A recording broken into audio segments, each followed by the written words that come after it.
Hi friends, हम बात करते हैं इम्यूनिटी। जैसे कि अभी तो कोरोना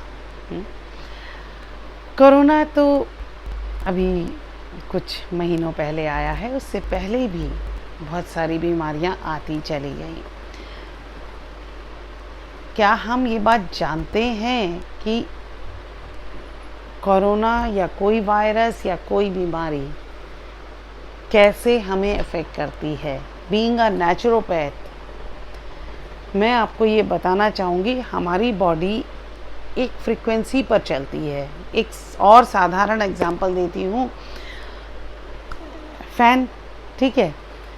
तो अगर आप फ़ैन चल रहा है, ठीक है, अच्छी स्पीड से चल रहा है और उस पर कुछ भी फेंकेंगे तो क्या वो फ़ैन पर चिपक सकता है? शायद नहीं चिपक सकता।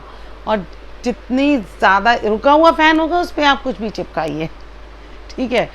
लेकिन अगर उसकी एक स्पीड नॉर्मल तरीके से चल रही है तो उसमें चिपकना मुश्किल होता है।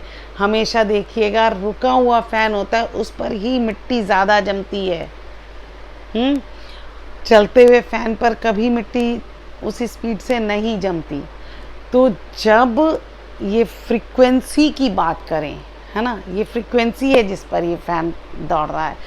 अगर हमारी सेल्स की फ्रीक्वेंसी प्रॉपर तरीके से, हेल्दी तरीके से चल रही है अपनी स्पीड में, तो कोई भी वायरस या बैक्टीरिया नेगेटिव तरीके से, बैक्टीरिया क्या, इवन कोई इमोशनल ब्लो भी उस चीज़ को अफेक्ट नहीं कर सकता। हमेशा हमें पता भी नहीं होता कि कब कौन सी चीज़ हमारी तरफ आ रही है या कौन सा बैक्टीरिया आ रहा है। आज कोरोना है तो कल कुछ और होगा। तो क्या करें ऐसा? क्या रोज़ हर समय दवाइयाँ बहुत सारी खाते रहें, या हर समय डॉक्टर के पास बैठे रहें, या डर की वजह से हम बिल्कुल अपने आप को शीशे में कैद कर लें जहाँ पर कुछ भी नहीं आए? ऐसा होगा नहीं, है ना।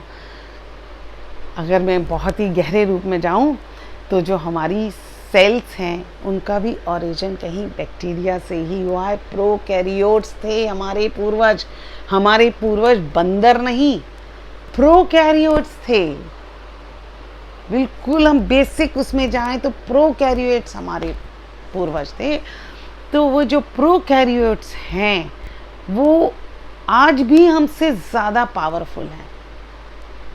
क्यों? क्योंकि वो ज़्यादा माइन्यूट है, वो ज़्यादा सूक्ष्म चल पाते हैं हमसे। अब हमें उन सारी फ्रीक्वेंसी से खुद को कैसे बचाएं?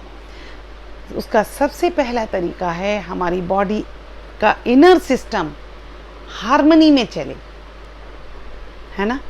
उस हार्मनी की अगर हम बात करें, वो कैसे हम पैदा करें? उसका सबसे पहला जो तरीका है, हमारी बॉडी में जो बेसिक तरीके से एक मूवमेंट है उसका एक रिफ्लेक्शन है प्राणवायु, है ना। प्राणवायु, हार्ट, ये सब प्राणवायु के ही वो हैं, वाइब्रेशंस हैं। तो अगर वो वाइब्रेशंस हम सही कर सकें, हेल्दी कर सकें, ऑप्टिमम कर सकें, तो हम शायद ही किसी बीमारी का शिकार हों। चाहे वो बैक्टीरिया वायरस हो, चाहे लाइफस्टाइल से जनरेटेड हो, हमें वो तंग नहीं कर पाएगी। तो उसके लिए क्या करें? आप अगर रेगुलर देखते हैं मेरी वीडियोस को तो आप उसमें हमेशा आप उसमें बहुत कम चीज़ें होंगी जो आपको कहा जाए आप ये कर लें, वो कर लें। नॉर्मल खाने में कुछ बदलाव की बात अलग है, लेकिन मैं ज़्यादातर मेरे जो ट्रीटमेंट होते हैं वो आपकी डेली यूज़ की चीज़ों में से निकल के आते हैं। मेरा यही है, और मैं इसी चीज़ को मैं कई जगहों पर देती आई हूँ। पूरी इंडिया के हेल्थ वर्कर्स जो थे उन सबको मैंने ट्रेन किया और उनको सिर्फ इतना बताया कि ये जो बुखार जुकाम ये सब है, इसको कैसे आप बिना दवाई के कर सकते हैं।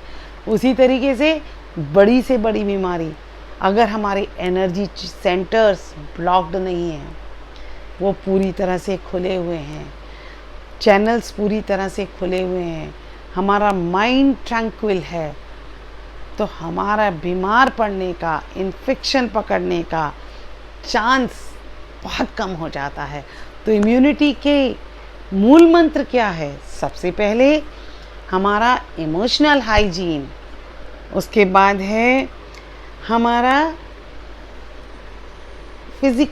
Physiological hygiene, proper relaxation, proper breathing, this is उसके बाद और ग्रॉस सबसे जो सूक्ष्म है हमारा मन है, वो हम इमोशनल हाइजीन, वो हमारा प्राणवायु से होगा। उसके बाद हमारा बॉडी फिजियोलॉजिकल हाइजीन है, वो हमारा अगेन प्राणवायु से होगा, एनर्जी सेंटर्स चैनलाइज होंगे। तीसरा हाइजीन है जो हमारा, वो है हमारा खान पान। चौथा हाइजीन आता है, खान पान से ही जुड़ा हुआ है कहीं, हमारे हाथ पैरों की स्वच्छता, खाना स्वच्छ, हम स्वच्छ, बाहर से शरीर को हम स्वच्छ रखें बस। उसके बाद जब हम खुद इतने अंदर से क्लीन और वो होंगे, ये स्वच्छता रहेगी, इम्यूनिटी रहेगी, हाइजीन रहेगा, तो हमारे एनवायरनमेंट को भी हम कभी ख़राब नहीं करते। तो क्यों ना आज से हम शुरू करते हैं अपनी प्राणवायु को समझना। प्राणवायु समझ गए तो हम खुद को समझ गए। जब खुद को समझ जाना हो जाता है शुरू, तो हम उसके बियॉन्ड भी समझ पाते हैं। Thank you.